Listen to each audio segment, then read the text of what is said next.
बिस्मिल्लाहिर्रहमानिर्रहीम। अस्सलाम वालेकुम। क्या हाल है आप सब लोगों के? उम्मीद करती हूँ कि आप सब लोग ठीक होंगे, खैरियत से होंगे और मैं भी बिल्कुल ठीक हूँ, शुक्र अल्लाह का। तो आज मैं एक अच्छी सी रेसिपी बनाने लगी हूँ, रस मलाई।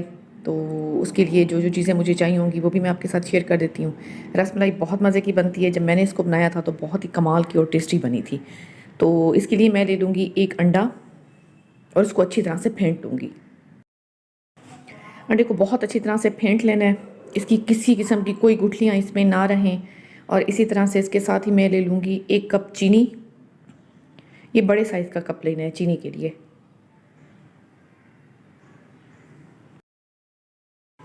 हाँ जी, ये रहे मेरे इंग्रेडिएंट। इसके लिए जस्ट दो ही चीज़ें यूज़ होती है, अंडा, चीनी और रसमलाई का पैक आपको बाज़ार से इजीली मिल जाएगा। सबसे पहले क्या करना है, रसमलाई का जो पैक है उसके अंदर से जो भी आटा है वो एक बाउल में निकाल लेना है इस तरह से।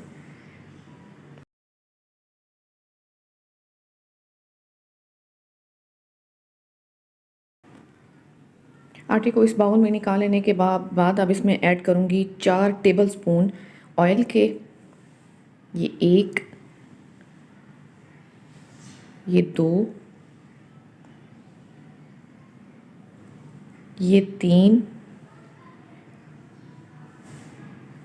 और ये 4। अब इसको अच्छी तरह से मिक्स कर लेना है ताकि ऑयल जो है वो रसमलाई के जो पाउडर है, पाउडर के अंदर अच्छी तरह से मिक्स हो जाए।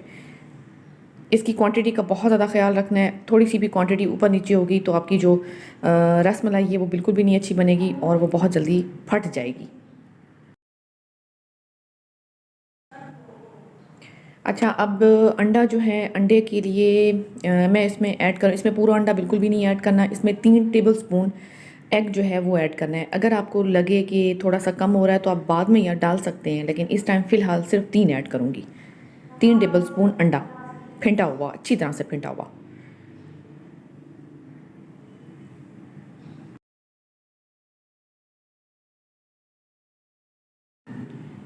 अब इसको भी अच्छी तरह से मिक्स कर लूँगी ताकि कोई भी गुठलियाँ इसकी बाकी ना रहें। अब इसका आहिस्ता आहिस्ता कलर भी चेंज होना शुरू हो जाए क्योंकि ये ग्रीनिश कलर का है।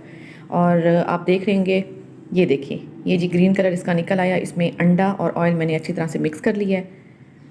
अब ये लड्डू बनने के लिए बिल्कुल तैयार जो है ना, हमारा मिक्सचर बन चुका है। अच्छा, लड्डू जो हैं वो बिल्कुल छोटे साइज़ के आप लोगों ने बनाने हैं, बड़े बिल्कुल भी नहीं रखने, क्योंकि जैसे ये दूध में जाएंगे तो ये फूलना स्टार्ट हो जाएंगे और इसका साइज़ दुगना हो जाएगा। तो कोशिश करनी है जितना हो सके आपने छोटे छोटे से लड्डू बनाने हैं, क्योंकि एक पैक से 15 तक तो ईजीली बन जाते हैं। ये देखें, इस साइज़ के, बल्कि इससे भी अगर कोशिश करें तो छोटे साइज़ के रखें तो ज़्यादा ठीक है। मैंने इसके लिए लिया 1 किलो दूध। अब 1 किलो दूध को इतना बॉईल करना है कि ये आधा रह जाए, मतलब बिल्कुल आधा किलो आके ये जो बच जाए ना, इसको बिल्कुल गाढ़ा कर लेना है और अच्छी तरह से पका लेना है।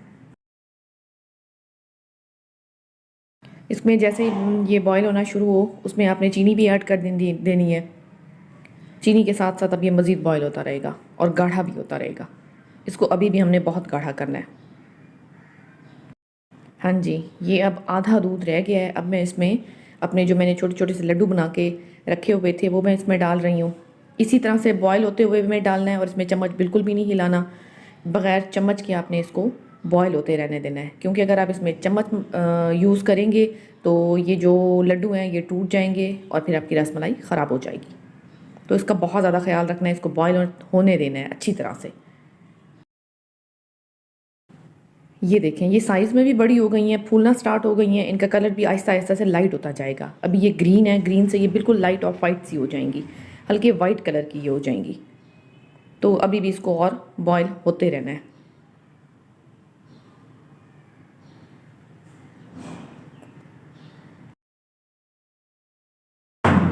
हाँ जी, ये रही जी मज़ेदार सी स्वीट सी रसमलाई जो बिल्कुल रेडी हो गई है। अब आप देख रहे हैं कि इसके जो लड्डू हैं बिल्कुल वो वाइट कलर के हैं। अब ये ग्रीनिश जो इसका शेड है वो बिल्कुल ख़त्म हो गया है और दूध भी बिल्कुल गाढ़ा हो गया है। अभी इसको आधा घंटा के लिए मैं रख दूँगी ताकि दूध और लड्डू जो हैं वो आपस में अच्छी तरह से मिक्स हो जाएँ और उसके बाद खाने के लिए ये रेडी है।